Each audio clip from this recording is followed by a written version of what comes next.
students, this video is sponsored by Virgin Mary Higher Secondary School, Ujjain. Today we will start class 8th Geography, Lesson 6, Lithosphere and Landforms. Let us learn what is lithosphere. Lithosphere क्या है? Lithosphere is the outer solid shell of the earth, यानी कि हमारी अर्थ का बाहरी ठोस और पथरीला पार्ट जिस पर हम रहते हैं लिथोस्फीयर कहलाता है. What is the structure of the earth, तो हमारी अर्थ की संरचना कैसी है यह भी हम इसमें पढ़ेंगे. व्हाट इज रॉक, चट्टानें क्या होती है, उनके कितने टाइप्स होते हैं. फिर आएगा आपका what are main forms of lithosphere, यानी कि लिथोस्फीयर की संरचना कैसे हुई, वह कैसे बना है, और हमारे अर्थ के अंदर जो इंटरनल फोर्स होते हैं उसकी वजह से हमारे लैंडफॉर्म में क्या क्या चेंजेस आते हैं यह भी हम इसमें पढ़ेंगे. ऐसा माना जाता है कि हमारी अर्थ का जन्म जो है वो 400 बिलियन ईयर्स अगो पहले हुआ होगा. अर्थ का लगभग 29% जो पार्ट है वह लिथोस्फीयर से और 71% पार्ट जो है हाइड्रोस्फीयर यानी पानी से घिरा हुआ है. और ये दोनों स्फीयर्स जो हैं चारों ओर से एयर से भी घिरे हुए हैं. हमारी अर्थ पर 3 मेन स्फीयर्स या क्षेत्र कहलाते हैं जिन्हें कि लिथोस्फीयर, हाइड्रोस्फीयर और एटमॉस्फेयर भी कहा जाता है. लिथोस्फीयर अर्थ का सबसे इम्पोर्टेंट पार्ट है. जिस अर्थ पर हम रहते हैं वह सभी जगह एक समान नहीं है. यहाँ पर बिग माउंटेन्स यानी बड़े बड़े ऊंचे पर्वत, माइटली रिवर्स यानी बड़ी बड़ी नदियाँ और वैलीज यानी कि घाटियाँ भी पाई जाती हैं. कहीं कहीं प्लेन्स और प्लेटूज भी पाए जाते हैं. अर्थ की जो सबसे आउटर लेयर या आउटर क्रस्ट जो होती है जिस पर कि हम रहते हैं को ही लिथोस्फीयर कहते हैं. पृथ्वी के या अर्थ के सरफेस यानी सतह पर हमेशा चेंजेस होते रहते हैं. सरफेस पर 2 प्रकार के चेंजेस दिखाई देते हैं.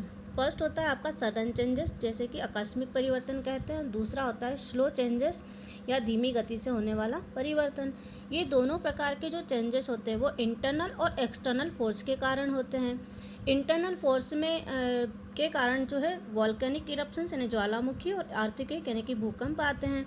और जो एक्सटर्नल फोर्स होता है जैसे कि running water, wind, moving ice, ये सब जो है धीमी गति से होने वाले चेंजेस होते हैं और इन्हें ही हम एक्सटर्नल फोर्स के कारण ये चेंजेस होते हैं.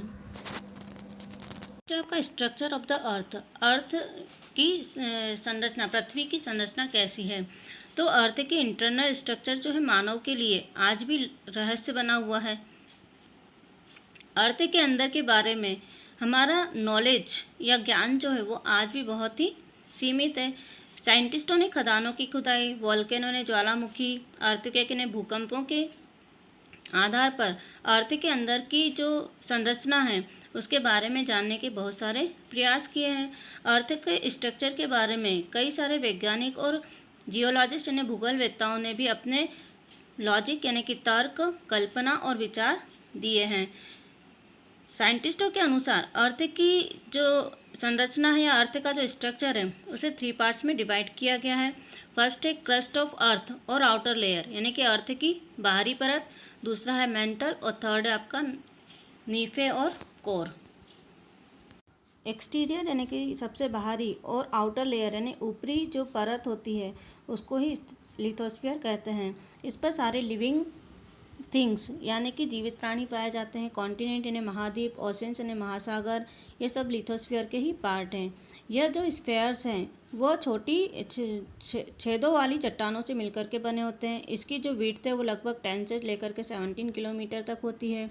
सारे कॉन्टिनेंट भी इसी से बने हुए हैं. लिथोस्फीयर का जो ऊपरी लेयर होती है यानी कि अपर लेयर को सियाल भी कहते हैं. SI फॉर सिलिका और AL फॉर एल्यूमिनियम. सिलिका और एल्यूमिनियम मेटल की प्रधानता होती है. इसकी डेंसिटी 2.7 ग्राम पर क्यूबिक सेंटीमीटर होती है. सियाल के नीचे की जो परत होती है उसे सीमा कहते हैं. SI फॉर सिलिका और Ma फॉर मैग्नीशियम मेटल की पाए जाते हैं. जो अर्थ की आउटर लेयर होती है उसके नीचे मेंटल होता है.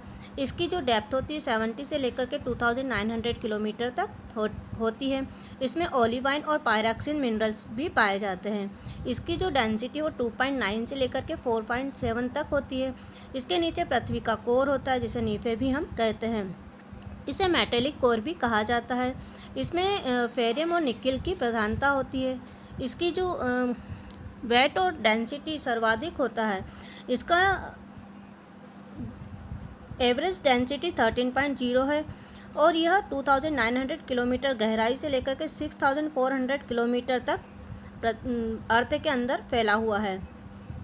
हम जैसे जैसे अर्थ के अंदर वाले भाग में चले जाते हैं, इसका टेम्परेचर भी बढ़ता जाता है। अर्थ के अंदर 32 मीटर की गहराई पर 1 डिग्री सेल्सियस तापमान बढ़ जाता है। अर्थ के इंटरनल टेम्परेचर की अधिकता के बाद भी जो इंटरनल रॉक्स होती हैं और मेटल्स होती हैं वो पिघलती नहीं हैं, बल्कि ठोस बनी रहती हैं।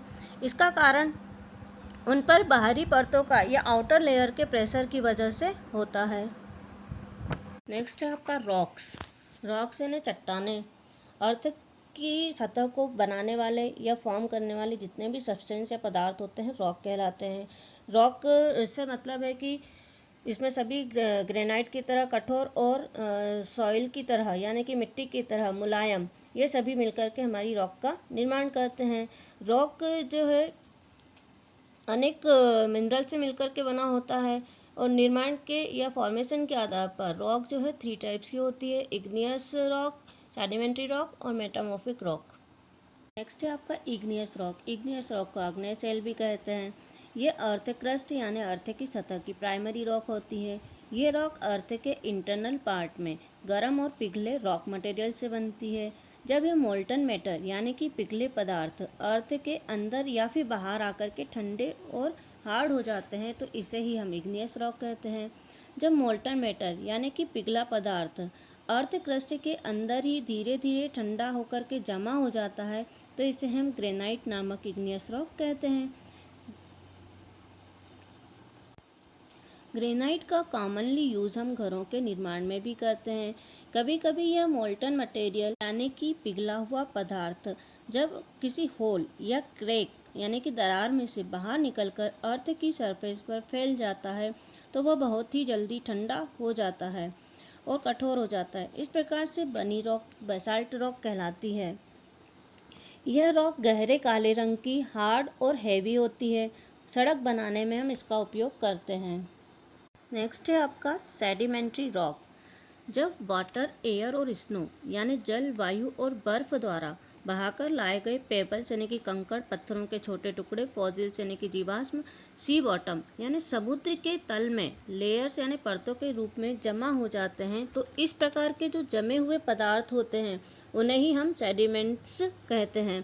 यही सेडिमेंट्स की परतें या जमे हुए जो पदार्थ होते हैं इसकी परतें गर्मी और प्रेशर के कारण हार्ड हो जाती हैं तो इन्हें हम सेडिमेंट्री रॉक्स या सेडिमेंट्री लेयर भी कहा जाता है।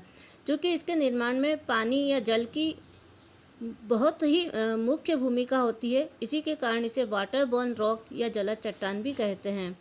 सैंडस्टोन यानी कि बलुआ पत्थर, लाइमस्टोन यानी कि चूने का पत्थर, क्ले यानी चिकनी मिट्टी, कोयला सभी इसके एग्जाम्पल हैं। इनमें जीव जंतुओं और वनस्पतियों यानी कि एनिमल्स और वेजिटेशंस के अवशेष भी पाए जाते हैं। अर्थ यानी अर्थ के ऊपरी सतह यानी कि अपर लेयर का लगभग 80% भाग सेडिमेंट्री रॉक से ढका हुआ है। नेक्स्ट है आपका मेटामॉर्फिक रॉक। जब इग्नियस और सेडिमेंट्री रॉक के कलर, शेप और कैरेक्टरिस्टिक्स यानी कि रूप, रंग और गुण में इंटरनल हीट और प्रेशर के कारण पूर्ण रूप से परिवर्तन हो जाता है तो इन्हें हम मेटामॉर्फिक रॉक कहते हैं।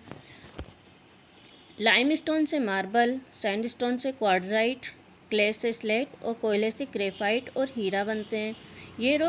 ये रॉक बहुत अधिक कठोर और रवेदार होती है। लैंडफॉर्म यानी कि अर्थ का आकार या रूप। हमें अर्थ बहुत रूपों में दिखाई देती है, जैसे कि प्लेन्स हो गए, प्लेटूज हो गई, माउंटेन्स हो गए। इस तरह से हमें अर्थ कई सारे रूपों में दिखाई देती है। अर्थ पर डिफरेंट टाइप के लैंडफॉर्म हैं। अर्थ का जो सरफेस है वह सब जगह से एक समान नहीं है। लैंडफॉर्म का जो रूप है वह चेंज होता रहता है। लैंडफॉर्म यानी अर्थ के बनने की प्रक्रिया और उनके यूनिक कैरेक्टरिस्टिक्स यानी कि लक्षणों के आधार पर लैंडफॉर्म को 3 कैटेगरीज में डिवाइड किया गया है। माउंटेन, प्लेटू और प्लेन। माउंटेन यानी कि पर्वत, प्लेटू यानी पठार और प्लेन यानी कि मैदान। फर्स्ट है आपका माउंटेन। माउंटेन यानी कि पर्वत। माउंटेन का वह भाग जो अपने आसपास के भाग से बहुत अधिक ऊंचा हो, यानी कि सी लेवल से भी 1000 मीटर या उससे भी अधिक ऊंचा हो, तो इसे हम माउंटेन कहते हैं। माउंटेन का पीक यानी कि जो शीर्ष भाग होता है, नैरो, कॉनिकल पीक और स्टीप स्लोप यानी कि कम चौड़ा, चोटीनुमा और ढाल वाला होता है। अर्थ के जो है 20% भाग पर माउंटेन्स पाए जाते हैं। माउंटेन कई प्रकार के होते हैं, जैसे कि ब्लॉक माउंटेन, वॉल्केनिक माउंटेन और फोल्डेड माउंटेन। माउंटेन से हमें कई प्रकार के लाभ होते हैं।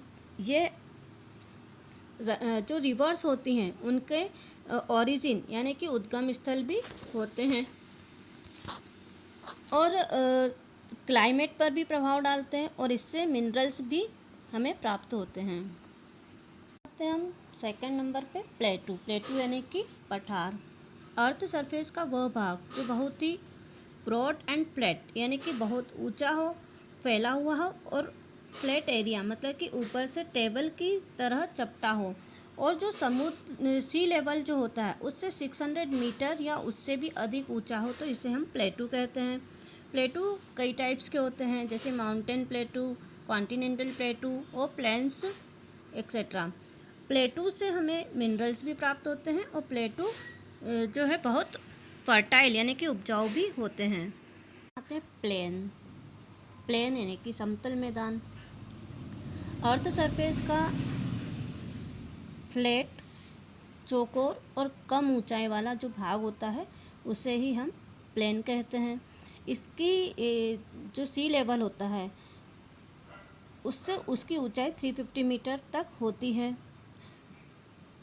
प्लेन्स जो है मनुष्यों के रहने के लिए सबसे सही स्थान है, क्योंकि ये जो प्लेन्स होते हैं इसकी वजह से ही फूड, क्लॉथ और हाउस यानी भोजन, वस्त्र और मकान और अन्य आवश्यकताओं की पूर्ति होती है। इसलिए पूरे वर्ल्ड की लगभग सभी सिविलाइजेशन का जो जन्म है वो प्लेन पर ही हुआ है। प्लेन को क्रेडल ऑफ सिविलाइजेशन यानी सभ्यता का पालना भी कहा जाता है और ये अर्थ का सबसे डेवलप्ड भाग